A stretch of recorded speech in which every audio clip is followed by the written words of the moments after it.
बड़ी उम्मीदों के साथ, संघर्ष, तप और बलिदान के साथ अलग झारखंड राज्य का निर्माण किया गया था। इस राज्य का निर्माण इस उद्देश्य के साथ किया गया था कि जब इस राज्य का निर्माण होगा तो यहाँ के छात्रों का भविष्य बेहतर होगा, यहाँ के किसान, यहाँ के नौजवान, यहाँ की महिलाओं को सम्मान मिलेगा। लेकिन आज इस राज्य के गठन होने के 24 साल हो चुके हैं, लेकिन आज भी जो इस राज्य की प्रतियोगिता की परीक्षाएं जिनको जिम्मेदारी सौंपी जाती है, जेपीएससी रहे, जेएसएससी रहे, आज 24 साल के बाद भी कटघरे में खड़ी है। जेएसएससी सीजीएल की परीक्षा विगत कई वर्षों से लंबित पड़ी है। छात्र इस आस में थे कि परीक्षा ली जाएगी और परीक्षा को लिया जाता है। सर्वप्रथम 28 जनवरी 2024 को परीक्षा ली जाती है।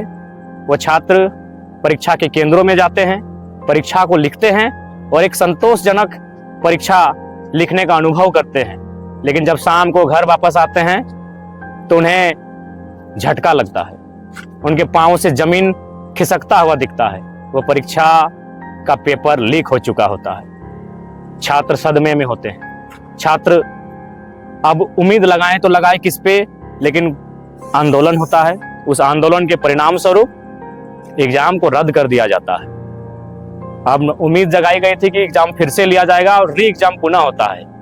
21-22 सितंबर 2024 को पुनः री एग्जाम होता है। लेकिन इस बार भी जो दृश्य सामने आए हैं, जिस प्रकार के तथ्य और साक्ष्य छात्रों के द्वारा, तमाम कोचिंग संस्थानों के द्वारा, तमाम जो पढ़ाने वाले शिक्षक हैं उनको द्वारा जो साक्ष्य एविडेंस प्रस्तुत किए जा रहे हैं, इससे एक बार फिर से यह संदेह और यह प्रतीत हो रहा है कि इस बार भी कहीं ना कहीं जेएसएससी सीजीएल की परीक्षा में धांधली हुई है, गड़बड़ी हुई है, पेपर लीक जैसे मामले पुनः सामने आ रहे हैं। अब सवाल ये बनता है कि आखिर क्यों? इन छात्रों का गुनाह क्या है? ये छात्र जो अपने घरों का त्याग करके हजारीबाग, रांची, धनबाद की एक कोठरी में अपने जीवन का 5 साल, 7 साल, 10 साल समय व्यतीत करते हैं, एक उम्मीद के साथ कि एक परीक्षा को जब पास करेंगे तो एक अवसर मिलेगा और उस अवसर से जो मुझे एक पहचान और नाम और जो एक साधन मिलेगा, उससे मेरा परिवार बेहतर हो सके।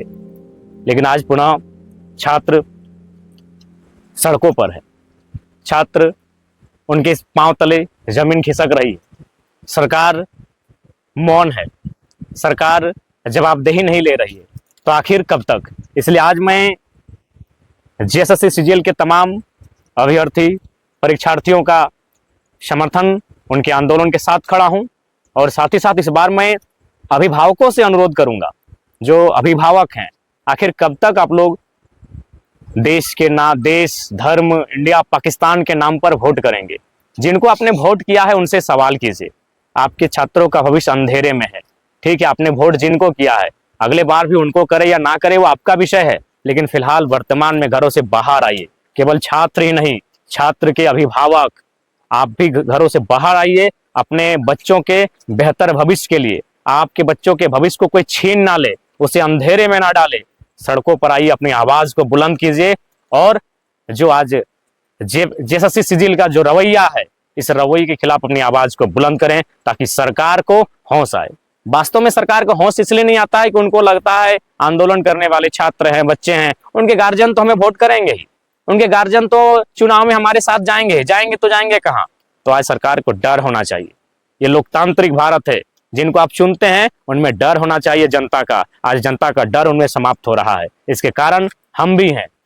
इसलिए आज तमाम अभिभावकों से भी मेरा अनुरोध होगा कि आज जेएसएससी सीजीएल में जो पुनः धांधली सामने आ रही है, गड़बड़ी का मामला सामने आ रहा है, पेपर लीक जैसे मामलों के विषय सामने आ रहे हैं, इस पर अपनी आवाज बुलंद कीजिए, अपने बच्चों का साथ दीजिए। नहीं तो आपके बच्चे इसी प्रकार तैयारी करते रहेंगे और किसी पूंजीपति का बेटा, किसी कॉर्पोरेट का बेटा 20 लाख, 25 लाख, 30 लाख में सीटों को खरीद कर ले जाएगा और एक साधारण, एक गांव, एक कस्बे में तैयारी करने वाले एक किसान परिवार का जो बेटा या बेटी होगी, उसके सपने यूं ही चकनाचूर होते रहेंगे।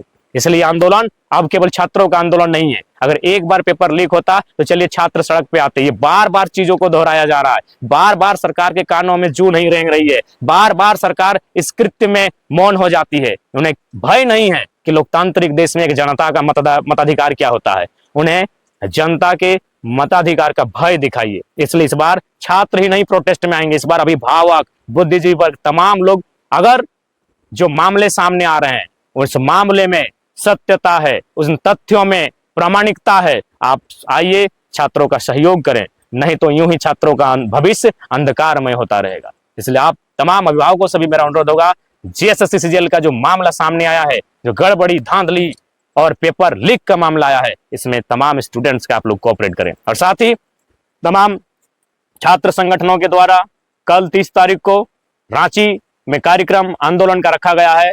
इस आंदोलन का जेएलकेएम पूर्ण समर्थन करता है और मैं इस वीडियो के माध्यम से पूरे राज्य में हमारे जेएलकेएम के जितने भी साथी हैं, नौजवान हैं, उनसे निवेदन होगा, उनसे अनुरोध होगा कि कल 30 तारीख को रांची में जो छात्रों के द्वारा आह्वान किया गया है, इस कार्यक्रम में सम्मिलित होंगे, इस आंदोलन को गतिशीलता प्रदान करेंगे और छात्रों की आवाज को बुलंद करेंगे, ताकि उस आवाज को सुनकर सरकार बैकफुट पर आए और पुनः एक स्पष्ट, एक स्वच्छ परीक्षा ली जाए। इसके लिए मैं तमाम झारखंड लोकतांत्रिक क्रांतिकारी मोर्चा के सदस्यों से आह्वान करूंगा, विशेषकर रांची की टीम, चूंकि आंदोलन रांची में होगा और हमारा संगठन अभी संसाधनों की कमी से चल रहा संगठन है, अतः रांची की जो हमारी टीम होगी, उनके सीमावर्ती जो जिले होंगे, जैसे रामगढ़, गुमला, हजारीबाग, जो सीमावर्ती जिले हैं, उन तमाम साथियों से मेरा निवेदन होगा, कल के प्रोटेस्ट में आप भागीदार होंगे, उनका सहयोग करेंगे और जितने भी हमारे पार्टी के लीडर्स हैं, उनसे भी मेरा नम्र निवेदन होगा, कृपया छात्रों द्वारा बुलाई गई इस आंदोलन को समर्थन करेंगे। और साथ ही मैं सरकार को संदेश देना चाहूंगा कि कल 30 तारीख को जो छात्रों के द्वारा प्रदर्शन रखा गया है, उस पर अगर सरकार बैकफुट पर नहीं आती है तो जल्द ही झारखंड लोकतांत्रिक क्रांतिकारी मोर्चा एक नए प्रारूप के साथ छात्रों की आवाज को बुलंद करेगा, इस राज्य में जगह जगह प्रदर्शन करेगा और सरकार के जो ये कृत्य किया गया सरकार के द्वारा, उसका हिसाब मांगा जाएगा।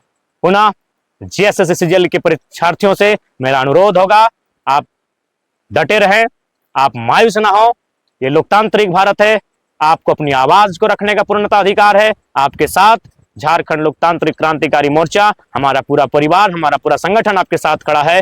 जोहार झारखंड, जय झारखंड।